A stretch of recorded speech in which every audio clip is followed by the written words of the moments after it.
पीछे बोलो, शांत हो। थोड़ा सा ऐसे होइए, दिखेगा नहीं आप लोग को, थोड़ा इधर है जगह। नमस्कार सभी साथियों का, यहाँ समय निकाल कर आने के लिए बहुत बहुत धन्यवाद। पहले तो माफी चाहते हैं कि यहाँ मैं देरी से पहुंचा हूँ। देरी से सिर्फ आप ही क्या नहीं आए हैं, मुजफ्फरपुर में ही देरी से आए हैं। आज पारू में एक मेरी सभा थी जहाँ हम पहुंच ही नहीं पाए, तो उसके लिए जो साथी दल के लगे हुए थे, जो लोग वहाँ आए थे, उनसे भी माफी चाहता हूँ। हम लोग सुबह से चल ही रहे हैं, पटना से चले हैं और मानार होते हुए आ रहे हैं। अपने से कहीं हम लोग चाय पीने के लिए भी नहीं रुके हैं, लेकिन जो समय लग गया वो लग गया, गलती तो हमारी ही है। मेरे साथ सीताराम बाबू हैं, इनसे तो आप लोगों का परिचय होगा। सीताराम यादव जी बगल के सीतामढ़ी के हैं, उसके बगल में ललन जी यादव हैं, ये मुंगेर के हैं, IAS ऑफिसर है। मनोज तो यहीं आपके जिला के हैं, इनसे आपका परिचय है ही। मेरे बगल में BK चौधरी साहब हैं, ये भी आपके जिले मुजफ्फरपुर के हैं, ex IPS अफसर हैं। और उसके बगल में AK दास साहब हैं, जिनसे आप लोगों का बखूबी परिचय होगा। यहाँ के मुजफ्फरपुर के बड़े पेडियाट्रिशियन हैं, फिजिशियन है, पेडियाट्रिशियन है, फिजिशियन। तो आप सबका यहाँ स्वागत है। जैसा कि आपको पता है कि बिहार बदलाव यात्रा के तहत हम लोगों ने ये घोषणा की है कि अगले 120 दिन में 240 विधानसभा क्षेत्रों में जाएंगे। और उसकी शुरुआत JP के जन्मभूमि सिताब दियारा से हुई है। JP के भूमि से इसलिए क्योंकि आज से करीब 50 साल पहले सबसे पहले बदलाव, व्यवस्था परिवर्तन, संपूर्ण क्रांति जैसे जो शब्द हैं, ये जनमानस के बीच में JP के द्वारा ही दिया गया। उसके बाद से देश के कई हिस्सों में सत्ता बदली, कई जगहों पर व्यवस्था भी बदली, लेकिन बिहार जहां से इस क्रांति की, इस आंदोलन की, इस नारे की, सोच की शुरुआत हुई, वो जहां था वहीं रह गया। 1970 के दशक में भी बिहार देश का सबसे गरीब और पिछड़ा राज्य था, और आज करीब 45-50 साल बाद भी देश का सबसे गरीब और पिछड़ा राज्य बिहार ही है। तो अभी जनता के पास अगले 4-5 महीनों में जब चुनाव होने वाला है, तो उनके पास एक बहुत बड़ा अवसर है JP के बताए हुए रास्ते पर चल के संपूर्ण क्रांति का, व्यवस्था परिवर्तन का, जिसमें एक बार लोग जनसुराज के जो बताए हुए रास्ते हैं, जो JP का रास्ता है कि लोग जाति पाति भूलकर, हिंदू मुसलमान को छोड़कर, मंदिर मस्जिद की लड़ाई से ऊपर उठकर 5 किलो अनाज के लिए नहीं, नाली गली के लिए नहीं, अपने अपने बच्चों की शिक्षा रोजगार के लिए वोट दें। इसी संदेश को लेकर जनसुराज में मैं और मेरे सारे साथी घर घर जा रहे हैं और कोशिश कर रहे हैं कि चुनाव से पहले लोगों को इस बात के लिए संकल्पित कराया जाए कि यहाँ पर के जो भ्रष्ट नेता हैं, जिन्होंने जाति और धर्म के नाम पर बिहार को लूटा है, उनको अलग हटाकर एक नए सशक्त विकल्प के तौर पर जनसुराज के साथियों को वो चुने। अगर वो ठीक लगता है तो उन्हें ये मौका दे, बिहार में व्यवस्था परिवर्तन करे। इसके साथ साथ जनसुराज एक और जो बड़ा अभियान चला रहा है, जिसका नाम है बदलाव का हस्ताक्षर, जिसके तहत 1 करोड़ परिवार से बिहार में 3 विषयों पर जनसुराज के साथी जाकर हस्ताक्षर करा रहे हैं। 3 विषय वो हैं जिसको लेकर बिहार के सामाजिक राजनीतिक जीवन में पिछले कई वर्षों से खूब चर्चा हुई है। पहला विषय है जातीय जनगणना। जैसा कि आपको याद होगा, देश में सबसे पहले जातीय जनगणना आज से करीब 2-2.5 साल पहले बिहार में कराया गया, और जो लोग अपने आप को सामाजिक न्याय का पुरोधा बताते हैं, उन्होंने ये दावा किया कि जातीय जनगणना होने से समाज के जो वंचित वर्ग हैं उनको फायदा होगा। तो जब जातीय जनगणना का रिपोर्ट आया 2023 को, 7 नवंबर को सदन में रखा गया बिहार विधानसभा में, उसमें सबसे जो समझने वाली बात निकल के आई कि 30-35 बरस सामाजिक न्याय के नाम पर राजनीति करने वालों के सरकार में रहने के बावजूद जो सही मायनों में सामाजिक, आर्थिक और शैक्षणिक तौर पर पिछड़े वर्ग के लोग हैं, उनको कोई लाभ नहीं हुआ। एक उसका प्रमाण ये है एक आंकड़ा आपको दे देता हूं, क्योंकि आप लोग भी जातीय जनगणना जब हो रहा था तो रोज सवाल कर रहे थे। जब जनगणना का रिपोर्ट आया तो कोई चर्चा नहीं हो रही है। बिहार में आजादी के 78 साल के बाद सिर्फ 3, उसी जातीय जनगणना रिपोर्ट में लिखा हुआ है कि 3% से कम एससी समाज के, दलित समाज के लोग 12वीं क्लास पास करते हैं। जिस अति पिछड़ा समाज की रोज यहाँ चर्चा होती है, बैठकें होती है, आंदोलन होता है, वोट की बात होती है, 5% से कम अति पिछड़ा समाज के बच्चे ही 12वीं क्लास पास कर रहे हैं। और मुसलमानों के बीच ये आंकड़ा 7% से कम है। 7% से कम मुस्लिम समाज के बच्चे ही 12वीं क्लास पास करते हैं। मैं ये सिर्फ आंकड़ा इसलिए दे रहा हूं कि जब भी जातीय जनगणना की बात होती है तो आप लोग सीधा इसको आरक्षण से जोड़ देते हैं। नेता चाहता है कि अगड़ा पिछड़ा लड़ाई हो जाए, आरक्षण की बात हो जाए। आप जरा समझिए कि आरक्षण चाहे 10% हो या 100%, अगर आपका बच्चा 12वीं ही पास नहीं कर रहा है तो आरक्षण का लाभ आपको मिलेगा कैसे? उसी जातीय जनगणना के आधार पर 23 या 24 नवंबर को 2023 में नीतीश कुमार, और उस समय देखिए अभी नीतीश जी का बिजली है आया गया,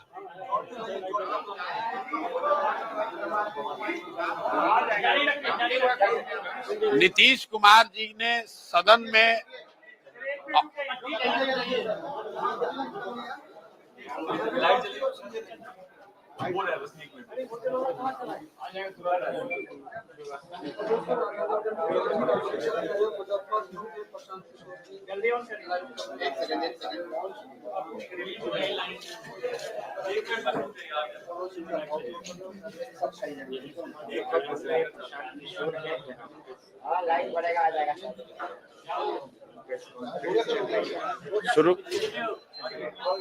शुरू करें।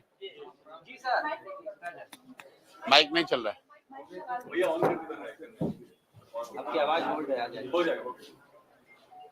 जातीय जनगणना के रिपोर्ट के आधार पर 23 और 24 नवंबर को नीतीश कुमार जी, जो उस समय तेजस्वी यादव जी के साथ सरकार में थे, उन लोगों ने घोषणा की कि जातीय जनगणना में जो 94 लाख गरीब परिवार चिन्हित किए गए हैं उनको 2-2 लाख रुपया आर्थिक सहायता के तौर पर दिया जाएगा। ये लोकसभा में लोगों का वोट मांगने के लिए, लेने के लिए उनको ये झांसा दिया गया, क्योंकि आज उस विषय को 2 वर्ष हो गए, अभी तक किसी भी परिवार को 1 रुपया भी नहीं मिला है।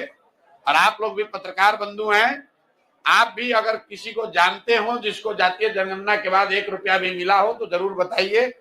तो ये पहला विषय है हम लोगों के लिए कि घर घर जाकर हम लोग पूछ रहे हैं कि भाई नीतीश कुमार ने जो वादा किया था कि जातीय जनगणना में जो गरीब परिवार चिन्हित किए गए हैं उनको 2 लाख रुपया आर्थिक सहायता दी जाएगी, आपको मिला है कि नहीं मिला है?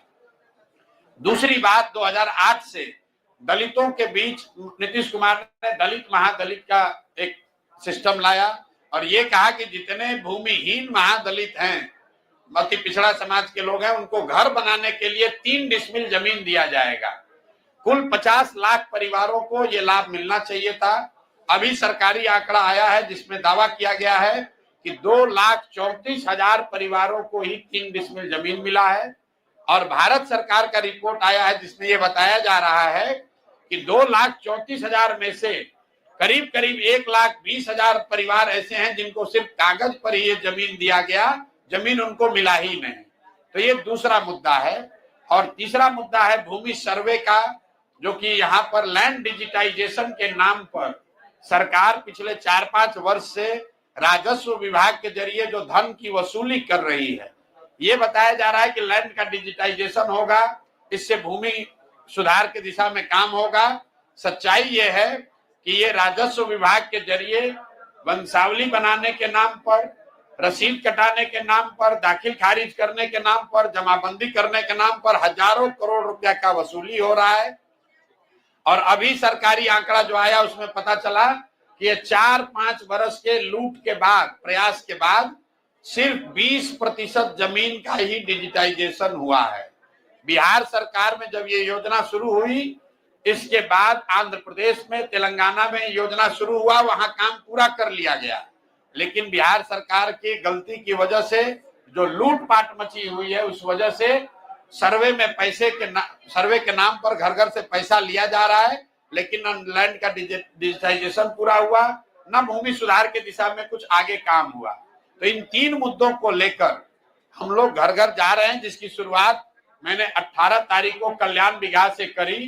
कल्याण बिघा के पंचायत में तो हम पहुंचे, लेकिन आपने शायद देखा होगा नीतीश कुमार के प्रशासन ने हमको कल्याण बिघा गांव नहीं जाने दिया। ये दिखाता है कि ये सरकार की स्थिति क्या है। पूरे बिहार का बात छोड़ दीजिए, नालंदा का भी बात छोड़ दीजिए, नीतीश कुमार के अपने गांव में भी इन 3 मुद्दों पर लोग उनके विरोध में खड़े हैं। जब मैं हस्ताक्षर कराने गया तो पूरा प्रशासन लगकर उन्होंने कल्याण बिघा में मुझे जाने नहीं दिया, लेकिन उससे कोई फर्क नहीं है। हम लोग कल्याण बिघा फिर जाएंगे, आज नहीं तो कल जाएंगे जरूर। लेकिन उसके साथ साथ जो जन स्वराज से जुड़े हुए साथी हैं वो पूरे बिहार में घर घर जाकर 1 करोड़ लोगों का हस्ताक्षर लेंगे। और जो मानसून सत्र होगा विधानसभा का, उसमें हम लोग 1 करोड़ लोगों का हस्ताक्षर लेने के बाद उस सदन में बैठकर बिहार की जनता को गुमराह करने वाले इन लोगों को जाकर इनका घेराव करेंगे हम लोग, और इनको याद दिलाएंगे कि 2 वर्ष पहले आपने कहा था कि बिहार के 94 लाख परिवारों को 2-2 लाख रुपया दोगे, अभी तक किसी को नहीं दिया। आज से 15 साल पहले आपने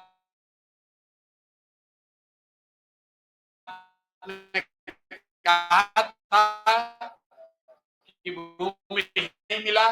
और तीसरी जो बात है कि भूमि सर्वे के नाम पर जो सबको परेशान किया जा रहा है, हजारों करोड़ रुपया वसूला जा रहा है, इसके बावजूद लैंड के रिकॉर्ड में भूमि सुधार की दिशा में कोई काम नहीं हुआ है। इन 3 विषयों को लेकर विधानसभा का घेराव मानसून सत्र में जन स्वराज की ओर से किया जाएगा। तो ये 2 जो कार्यक्रम चल रहा है, बिहार बदलाव यात्रा जिसको मैं कर रहा हूं, और बदलाव का हस्ताक्षर जो जन स्वराज के हमारे सभी साथी कर रहे हैं, जिसकी मैंने आपको जानकारी दे दी, उसी के तहत आज मैं मुजफ्फरपुर में था। महनार में एक हमारी छोटी सी सभा थी, उसके बाद पारू में एक सभा थी। पारू में मैं समय पर नहीं पहुंच पाया, जैसा कि आपको पता है। अभी हम मुजफ्फरपुर अभी पहुंच पाए हैं, तो एक बार माफी चाहते हैं सबसे। अगर आपका कोई सवाल है तो आप सवाल कर सकते हैं हमसे लीजिए, या जो मंच पर बैठे हुए हमारे वरीय साथी हैं इनसे भी आप सवाल कर सकते हैं। कौन होगा प्रत्याशी? जिसको मुजफ्फरपुर की जनता तय कर देगी वही होगा प्रत्याशी। जन स्वराज पहला दल है जिसने ये व्यवस्था बनाई है कि जिसको भी प्रत्याशी बनना है वो आवेदन दे, और आवेदन सिर्फ प्रशांत किशोर और जन स्वराज को न दे, वो आवेदन अपने क्षेत्र की जनता को भी दे। तो जिसने भी आवेदन दिया है वो अपने आप को संभावित प्रत्याशी के तौर पर आधिकारिक तरीके से अपने क्षेत्र में घूमकर बता रहा है कि मैं यहाँ का संभावित प्रत्याशी हूं। और जन स्वराज की जो व्यवस्था है, अब क्षेत्र की जनता से बात करेगी, और जो भी संभावित प्रत्याशियों में जो सबको मान्य होगा, जो सबको अच्छा लगेगा, वही जन स्वराज का प्रत्याशी होगा। आप भी हमको बता दीजिए कि जो संभावित प्रत्याशी यहाँ फोटो बैनर लगाए हैं उसमें कौन अच्छा है, आप भी हमको राय दीजिए ताकि चुनने में हमको भी आसानी होगी। प्रत्याशियों के नाम तेजस्वी यादव के लालू यादव दूसरे किसी यादव को बिल्कुल घोषित है। अगर तेजस्वी यादव की बात नहीं है, अपने परिवार के अलावा बिहार में किसी भी व्यक्ति को, अगर यादव समाज के भी किसी व्यक्ति को राजद मुख्यमंत्री घोषित कर दे तो जन स्वराज अपनी पूरी ताकत से राजद के उस मुख्यमंत्री के उम्मीदवार के समर्थन में जन स्वराज खड़ा हो जाएगा। ऐसा क्यों हम कह रहे हैं? क्योंकि बिहार में ये लोग इंप्रेशन बनाते हैं कि हम अपने जाति की चिंता कर रहे हैं। मैं खुलेआम चैलेंज कर रहा हूं कि लालू यादव को यादवों की चिंता नहीं है, उनको अपने परिवार की चिंता है, उनको अपने बच्चों की चिंता है। अगर यादव समाज की चिंता है तो भाई यादव समाज में तो इतने काबिल लोग हैं, किसी को बना दीजिए नेता, हम लोग उसके समर्थन में खड़े हैं। तेज प्रताप के साथ जो हुआ है, प्रधान जी सवाल है, प्रधान जी तेज प्रताप जी के साथ क्या हुआ है? लालू जी ने किसको पार्टी से निकाल दिया? तेज प्रताप अपने लड़के को। तो निकलते रहते हैं, आते रहते हैं, जाते रहते हैं। इससे पहले भी कुछ दिन तेज प्रताप जी वापस पार्टी को छोड़ कर चले गए थे वृंदावन वगैरह, फिर उनको वापस ला दिया गया, मंत्री भी बन गए। तो उनके लड़के हैं, ये उनका अंदरून, पहली बात तो समझिए उनका पारिवारिक अंदरूनी मामला है। लेकिन राजनीतिक तौर से मैं नहीं समझता हूं कि लालू यादव जी के परिवार का कोई लड़का या लड़की जो राजनीति में सक्रिय है या होना चाहता है, उस पर लालू जी कोई कार्रवाई करेंगे, ऐसा मुझे लगता नहीं। प्रशांत किशोर जी, एक सवाल है, जिस तरह से गर्मी का समय है, ऐसे में चमकी को लेकर के जो सरकार की लगातार कई वर्षों से पहल होती रही है, ऐसे में सैकड़ों बच्चे काल के गाल में जा रहे हैं। सरकार की जो कार्यशैली है, इसको लेकर के आपकी क्या प्रतिक्रिया? देखिए, चमकी बुखार को लेकर जब मैं यहाँ पदयात्रा कर रहा था तो एक डॉक्टर अरुण साहा हैं जिन्होंने चमकी बुखार पर यहाँ बहुत काम किया है, वो जनसुराज से भी जुड़े रहे हैं, बहुत भले आदमी हैं। और जो उस समय उन्होंने बताया, या बाहर के दूसरे डॉक्टर्स ने भी जो रिसर्च बताया के बारे में जो साझा किया, कि वो उस समय स्थिति कंप्लीटली अवॉइडेबल थी। जो बच्चे खाली पेट सोए, जो भूखे पेट सोया, वही उसी बच्चे को चमकी बुखार हुआ और उसकी फैटेलिटी रेट ज्यादा हुई। तो सबसे पहले तो गरीब परिवार के जो बच्चे हैं, जिनको, भाई एक माइक दे दो यार।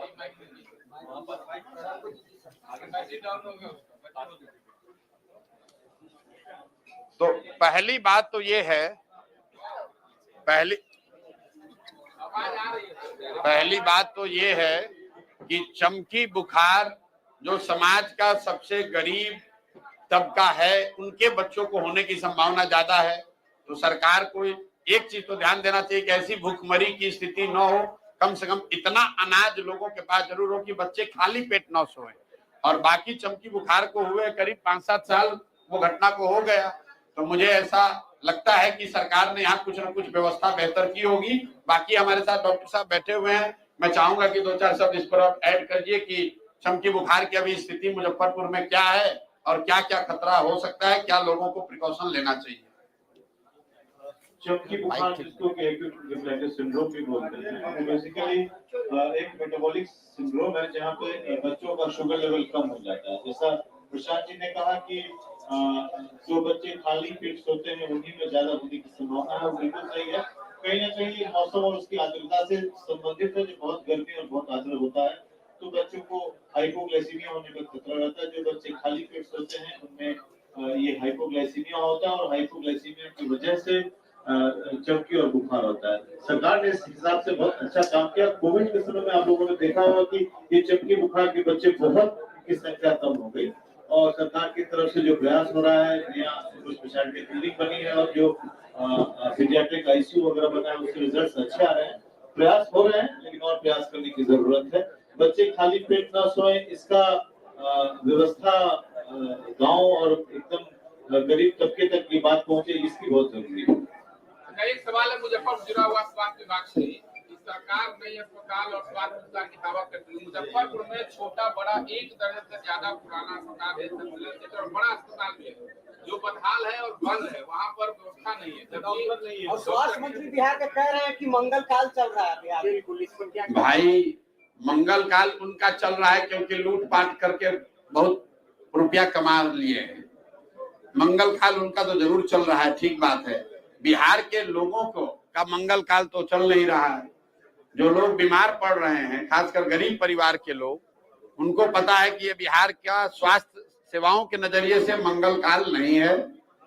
यहाँ के जो पूरी स्वास्थ्य व्यवस्था है वो ग्रामीण चिकित्सकों के ही कंधे पर है। खासकर जितने गांव में तो मैं गया हूँ, 5000 गांव में, मुझे कहीं पर सब सेंटर या पीएचसी रेफरल हॉस्पिटल कहीं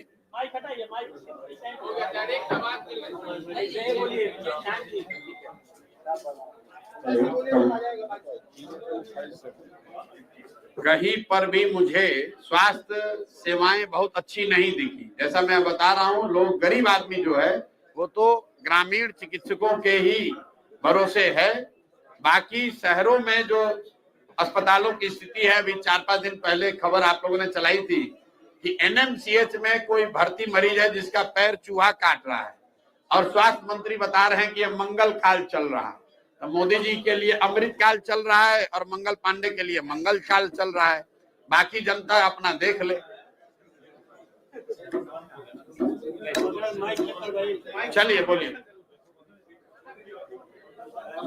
जी, शिक्षा, स्वास्थ्य और रोजगार के लिए सर आपके क्या विचार है, क्या विजन रहेगा सर? कोई विचार नहीं है। 2 बरस से विचार बताते बताते कंठ में हमारे गांठ पड़ गया, लेकिन आपके जैसे लोगों को न विचार सुनना है न समझना है। जो हमने विचार रखा है उस पर 100 सवाल कीजिए, जवाब देंगे। क्या विचार है? नए पत्रकारिता करने आप आए हैं, कम से कम थोड़ा रिसर्च करके आइए कि हमने शिक्षा को सुधारने के लिए क्या कहा है। उसमें अगर कुछ कमी दिखती हो, उसमें गलती दिखती हो तो जरूर सवाल कीजिए। लेकिन आगे खड़ा होके शिक्षा को सुधारने के लिए क्या विजन है? 3 बरस से क्या कर रहे हैं? 3 बरस से गांव-गांव घूम कर यही समझा रहे हैं कि शिक्षा को कैसे सुधारा जाएगा, भ्रष्टाचार को कैसे रोका जाएगा। 5 महीना शेष बचा हुआ है, उम्मीदवार का नाम कब तक? उम्मीदवार का नाम जैसा कि जन स्वराज की कोर कमेटी ने तय किया है, किसी दूसरे दल से पहले जून जुलाई महीने में हम लोग सबसे पहले उम्मीदवारों की घोषणा कर देंगे। चिंता मत कीजिए। राघोपुर सीट से आपकी उम्मीदवारी तय माना जाए। भैया 100 दफे कह चुके कि जो राघोपुर से उम्मीदवारी का जो बात है वो पार्टी को तय करना है। पार्टी के किसी साथी ने मेरे नाम से आवेदन राघोपुर के लिए दिया था, लेकिन इसका मतलब ये नहीं है कि किसी ने आवेदन दे दिया तो हम राघोपुर से लड़ेंगे। पार्टी तय करेगी कि राघोपुर से लड़ना है तो राघोपुर से लड़ेंगे। पार्टी तय करेगी कि मुजफ्फरपुर से लड़ना है तो मुजफ्फरपुर से लड़ेंगे। पार्टी तय करेगी कि नहीं लड़ना है, टिकट आपको नहीं मिलेगा तो नहीं लड़ेंगे। चलिए, बहुत बहुत धन्यवाद भाई। हैं जी, क्या महात्मा गांधी से शुरू की आपने, वो आपकी तस्वीर में है जन स्वराज की, अब अम्बेडकर जी आए हैं, आगे तीसरा कोई चेहरा जुड़ेगा? नहीं, देखिए, मतलब इस बात की गंभीरता को आप लोग समझिए। बिल्कुल ठीक बात है, जन स्वराज अभियान में सिर्फ महात्मा गांधी का ही पिक्चर था। बाबा साहब का पिक्चर क्यों जोड़ा गया है? ऐसा नहीं है कि अच्छा 1 था अब 2 कर लें, 2 है अब इसको 3 कब होगा, जैसा आप सवाल कर रहे हैं। विचारधारा के आधार पर हम लोगों की लड़ाई, जन स्वराज की लड़ाई भाजपा से है, और विचारधारा के आधार पर भाजपा से कौन लोग लड़ रहे हैं? अगर आप चुनाव के आंकड़े देखेंगे तो बिहार में और पूरे देश में भाजपा जिन सीटों पर चुनाव लड़ती है उनको करीब करीब 40% वोट आता है। पूरे देश में भाजपा को 40% वोट आया है जिन सीटों पर वो चुनाव लड़े। तो मुसलमान तो भाजपा को वोट देता नहीं है। 80% हिंदुओं के आबादी वाले देश में अगर भाजपा को 40% वोट मिलता है तो इसका मतलब है कि करीब करीब आधा हिंदू भाजपा को वोट दे रहा है और आधा हिंदू भाजपा को वोट नहीं दे रहा है। अब आपको ये समझने की बात है कि वो कौन हिंदू हैं जो भाजपा को वोट नहीं देते हैं। आप लोग चूंकि बिहार में पत्रकारिता करते हैं तो इसको आप जाति के नजरिए से देखते हैं कि भाई यादव समाज के लोग नहीं दे रहे हैं कि दलित नहीं दे रहा है। हम लोग उसको विचारधारा के आधार पर देखते हैं। मेरी समझ ऐसी है कि 4 विचारधारा के मानने वाले हिंदू आज भी भाजपा को वोट नहीं देते। जो गांधी के विचारधारा को मानने वाला हिंदू है वो किसी भी जाति का हो वो भाजपा को वोट नहीं देता है। जो बाबा साहब अंबेडकर की विचारधारा को मानने वाला हिंदू है वो भी ज्यादातर लोग भाजपा को वोट नहीं देते। जो कम्युनिस्ट विचारधारा के मानने वाले हिंदू हैं वो भी चाहे किसी भी जाति के हैं वो भाजपा को वोट नहीं देते हैं। और चौथा जो लोहिया जयप्रकाश जी के समाजवाद को मानने वाला हिंदू है वो भी किसी जाति का है वो भाजपा को वोट नहीं देता है। तो इन 4 विचारधारा के हिंदू समाज के लोग, इन 4 विचारधारा के मानने वाले लोग अगर मुसलमानों के साथ राजनीतिक और सामाजिक गठजोड़ बना लें तो भाजपा को विचारधारा के आधार पर और जमीन पर चुनौती दी जा सकती है। अब कम्युनिस्ट पार्टी के विचारधारा के मानने वाले लोग तो कम्युनिस्ट के दल में है तो वो फोटो तो हम लोग लगा नहीं सकते हैं। और समाजवादी पार्टी जो लोहिया और जेपी के मानने वाले लोग हैं वो लोग भी यहाँ दल चला रहे हैं जदयू के नाम पर, तो बच गए 2 लोग। तो हम लोग का ऐसा मानना है कि गांधी और बाबा साहब के विचारधारा के मानने वाले लोग अगर ये साथ में आ जाएं और मुसलमानों के साथ मिलकर एक राजनीतिक सामाजिक गठजोड़ बना ले तो करीब करीब 40% वोट यहाँ मिल सकता है और उसी के आधार पर भाजपा को चुनौती दी जा सकती है, विचारधारा के आधार पर भी और चुनाव में भी। इसलिए दो पिक्चर है, इसलिए नहीं है कि एक था तो दो कर लिए, दो है तो तीन कर लिए।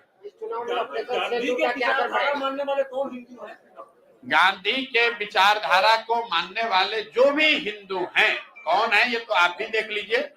मैं बता रहा हूँ कि गांधी को के विचारधारा के मानने वाले जो हिंदू हैं वो ऐसा मानते हैं, वो समझते हैं कि वो भाजपा के विचारधारा से उनका इत्तेफाक नहीं है। जो आजादी की लड़ाई लड़ी गई तो गांधी के विचारधारा के मानने वाले लोग कहाँ थे? वो कांग्रेस में थे। जो गांधी के विचारधारा को नहीं मानते थे वो कहाँ थे? वो संघ में थे। बात क्लियर है? इसमें आपको क्या नहीं समझ में आ रहा है? कहाँ होगा ये तो हमको नहीं मालूम है, लेकिन हमको ये मालूम है कि हमको राजनीति किस आधार पर करनी है। विचारधारा के आधार पर हम भाजपा के खिलाफ खड़े हैं। और अरे आप बात तो सुन लो भाई, आप हिंदू के पुरोधा टीका लगाने से नहीं ना हो जाइएगा। हमारी आपने सवाल किया उसका जवाब सुनिए। राजनीति जो हम लोग कर रहे हैं, गांधी हिंदू नहीं थे, बाबा साहब अम्बेडकर हिंदू नहीं थे, बाद में बौद्ध बने, हिंदू थे। जो कम्युनिस्ट में लोग हैं वो हिंदू नहीं हैं, जो लोग समाजवादी विचारधारा के हैं वो हिंदू नहीं हैं। हिंदू होने का मतलब ये जरूरी थोड़ी है कि हम भाजपा का झंडा लेकर घूमेंगे। हमने आपको ये कहा कि विचारधारा के आधार पर जनसुराज की लड़ाई भाजपा से है, तो हम लोग अगर विचारधारा आधारित व्यवस्था बना रहे हैं तो हम लोग का लेगेसी, हम लोग का आइकन कौन होगा? हम लोग का आइकन गांधी होंगे, हम लोग के आइकन जेपी होंगे, हमारे आइकन लोहिया होंगे, हमारे आइकन अंबेडकर होंगे, हमारे आइकन कम्युनिस्ट पार्टी का कोई उस तरह का व्यक्ति होगा वो होगा। लेकिन चूंकि कम्युनिस्ट पार्टी और समाजवादी पार्टी, समाजवाद के गांधी, लोहिया और जयप्रकाश के मानने वाले लोग दलगत स्वरूप में काम कर रहे हैं, इसलिए उनका फोटो यहाँ नहीं है। बाबा साहब और गांधी जी जो है ये एक तरह से स्वतंत्र हैं। आप चाहे आप भी फोटो लगा सकते हैं, हम भी लगा सकते हैं। दूसरे का लगाएंगे तो लोग कहेगा कि हमारा लगा लिया आपने। चुनाव में ऑपरेशन सिंदूर का क्या असर पड़ेगा? कोई असर नहीं पड़ेगा। आप बताइए कि ऑपरेशन सिंदूर हुआ, उसका परिणाम क्या हुआ, सही हुआ, गलत हुआ, उसकी चर्चा होती रहेगी। उससे बिहार में क्या बच्चों के लिए पढ़ाई की व्यवस्था हो गई? क्या बिहार से पलायन रुक गया? चलिए सिंदूर, ऑपरेशन सिंदूर के ही नाम पर क्या 2-4-5 लाख बिहार के लड़कों को आर्मी में नौकरी मिल गई? तो आप लोग किसी भी चीज को किसी चीज से जोड़ देते हैं। भाई देश में पार्लियामेंट है, विधानसभा है और ग्राम सभा है। तीनों क्यों अलग अलग व्यवस्था बनाई गई है? क्योंकि तीनों को अलग अलग विषयों को डील करना है। पार्लियामेंट का चुनाव हो गया, जनता ने पक्ष और विपक्ष दोनों को चुनकर वहां भेज दिया। उनका काम है विदेश नीति, उनका काम है राष्ट्रीय सुरक्षा। अब जब बिहार का विधानसभा चुनाव होगा तो उस विधानसभा में वो लोग चुनकर जाएंगे जिनका काम होगा कि बिहार में शिक्षा कैसे सुधरे, बिहार में स्वास्थ्य सेवाएं कैसे बहाल हो, बिहार में बच्चों को रोजगार कैसे मिले। उसका ऑपरेशन सिंदूर से क्या लेना देना है? संविधान में राष्ट्रीय सुरक्षा देश का मामला है, बिहार के विधानसभा का मामला नहीं है। अब आप बताइए कि ऑपरेशन सिंदूर का मुखिया के चुनाव पर क्या असर होगा? अरे भाई मुखिया के चुनाव का विषय गांव और पंचायत की समस्या है। एनडीए के नेता जो जा रहे हैं तो भाई मेरे, जो लोग ऑपरेशन सिंदूर या इस तरह की राष्ट्रीय सुरक्षा और सेना के किए गए काम को अपने राजनीतिक फायदे के लिए इस्तेमाल कर रहे हैं, उनका चरित्र ही वो आपके सामने है। आप वो देख लीजिए और तय कर लीजिए। जब ऑपरेशन सिंदूर हुआ तो उसमें तो पक्ष विपक्ष सारे लोग, चाहे आप किसी पार्टी के वोटर हैं, आपने सबने समर्थन किया सरकार का। और जब ऑपरेशन सिंदूर हो गया तो अब झंडा लेकर खाली भाजपा वाले घूम रहे हैं। तो अब भाई तिरंगा यात्रा अगर कोई निकालेगा तो देश की जनता निकालेगी। देश की जनता ने समर्थन किया था। तो जब लड़ाई लगी तो देश की जनता, और जब लड़ाई खत्म हुई तो अब उसका तिरंगा यात्रा पर एक अधिकार भाजपा वाले ने कर लिया, फिर नया तरीका बना लिया है। तो मोदी जी 29 को आ रहे हैं, तो आपको सूचित कर दें कि आपके टैक्स के पैसे से 2-4-10 लाख रुपया आपका और अब मोदी जी के सुरक्षा पर और मीटिंग पर खर्चा होगा। क्योंकि मोदी जी जितनी बार बिहार आते हैं तो बिहार को क्या देते हैं नहीं देते हो तो बाद में गणना होगी। आपके हमारे पैसे से यहाँ आ रहे हैं क्योंकि प्रधानमंत्री हैं। अभी मधुबनी में आए थे, पूरे राज्य के पंचायत से जुड़े हुए नेताओं को इकट्ठा किया गया, करोड़ों रुपया बिहार सरकार का खर्चा हुआ। आप मुजफ्फरपुर में अपने डीएम से जाकर पूछिएगा कि कितना रुपया आप लोगों को आरटीआई लगाइए कि कितना रुपया लगाकर मुजफ्फरपुर से चुने हुए प्रतिनिधियों को मधुबनी के सभा में ले जाया गया। और मधुबनी में उन्होंने घोषणा क्या की? मधुबनी में मोदी जी ने घोषणा की, देखिए ऊपर वाला भी है, उनके मुंह से निकला क्या कि सहरसा कहना चाह रहे थे, सहरसा का प्रोनाउंसिएशन गलत कर दिए, लेकिन कहा उन्होंने ये कि सहरसा से गुजरात और महाराष्ट्र जाने के लिए नई वंदे भारत ट्रेन चलेगी ताकि श्रमिक परिवार, ध्यान दीजिए, श्रमिक परिवार के बच्चों को जाने में सुविधा हो। और यहाँ पत्रकार और लोग, हम लोग ताली बजा रहे हैं कि मोदी जी वंदे भारत देकर गए। वंदे भारत किस लिए दिए हैं कि आपका हमारा बच्चा यहाँ मुजफ्फरपुर से, मधुबनी से, दरभंगा से मजदूर बनकर जाएगा गुजरात में काम करने, तो फैक्ट्री लगेगा गुजरात में, और आपका हमारा बच्चा जाएगा ट्रेन में बैठ के वहां मजदूरी करने। अब बिहार के लोगों का मत मारा गया, हम लोग ताली बजा रहे हैं कि 4 गो नया ट्रेन खुला है। आप कभी ये सुने हैं कि मोदी जी गुजरात में ये कहे हों कि भाई गुजरात से एक ट्रेन खुलेगी जिससे गुजरात के बच्चे जाएंगे तमिलनाडु महाराष्ट्र में काम करने? अगर मोदी जी ये कह दें तो गुजरात में एक आदमी वोट नहीं देगा। लेकिन बिहार में तो राजनीति इसे पर है कि हमको 2 और ट्रेन खुल जाए ताकि हम लोग के बच्चे जानवर की तरह बैठ के यहाँ से जाए मजदूरी करने। अरे भाई, अंग्रेज भी यहाँ से रेलवे लाइन लगाया था। काहे लगाया था रेलवे लाइन? कि यहाँ से कॉटन और सारा सामान, कोयला ढो के ले जाए। अंग्रेज भी पहले जहाज चलाता था। आपके हमारे बिहार के कितने पूर्वज गए हैं मॉरिशस, फिजी, जाकर वहां मजदूर बनकर मसाला का खेती करने। तो क्या अंग्रेज आपका भला कर रहा था? मोदी जी को ये ना कहना चाहिए था मधुबनी में कि भाई बिहार में चीनी मिल कब चालू होगा, कि यहाँ पर सीमेंट का फैक्ट्री कब लगेगा, यहाँ स्टील की फैक्ट्री कब लगेगी, कब बिहार के बच्चों का बाहर जाना रुकेगा।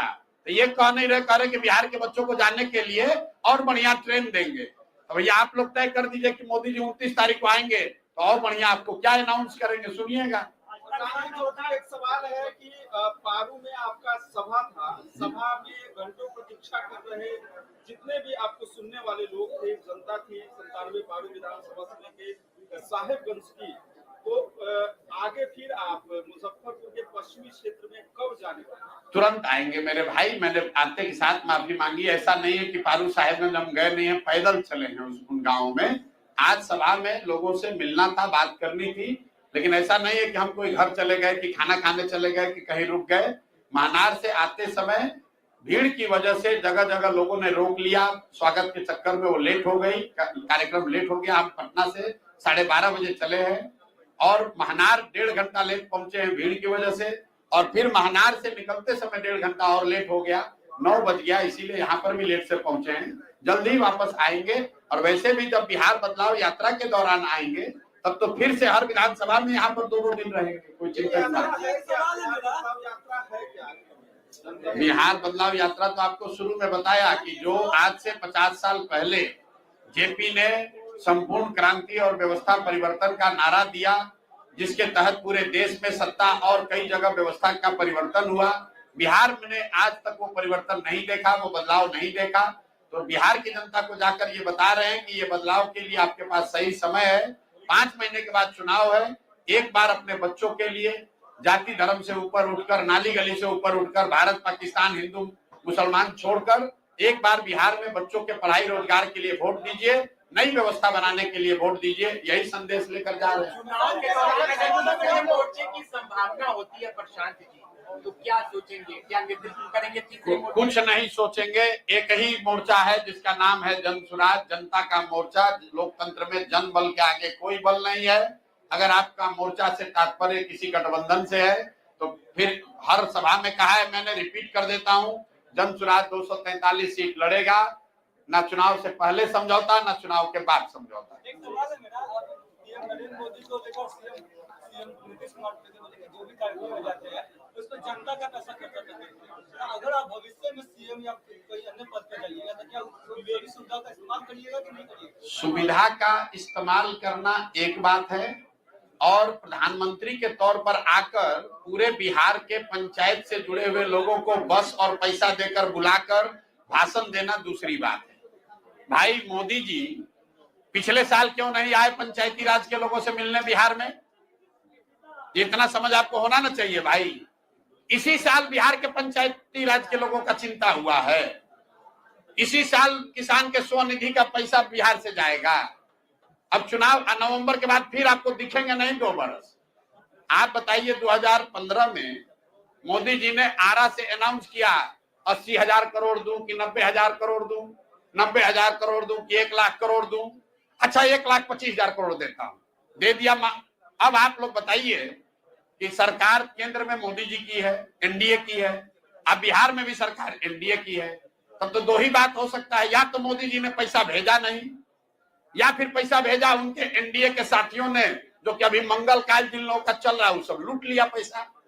तीसरा बात तो कोई हो नहीं सकता है, क्योंकि आपको हमको 1,25,000 करोड़ का कोई काम तो दिख नहीं रहा है बिहार में। आप पत्रकार हैं, अगली बार ये पूछिएगा कि भाई 1,25,000 करोड़ मोदी जी ने भेजा नहीं, कि भेजा तुम लोगों ने मिलकर मंगल काल करने के चक्कर में लूट लिया। जब मंगल पांडे ने आप पर आरोप लगाया, जवाब दिया आपने, आज मंगल काल चल रहा है लूट रहे हैं, तो उन्होंने कहा, हमने कहा कहा कॉटन बैंडेज में बिहार में लूट होता है, ये बात आपको पता है कि नहीं पता है? कोरोना काल में सबसे ज्यादा स्वास्थ्य सेवाओं की कमी बिहार में दिखी कि नहीं दिखी? देश में सबसे ज्यादा कोरोना के टेस्ट बिहार में कोविड के हुए कि नहीं हुए? और अफरा तफरी मची कि नहीं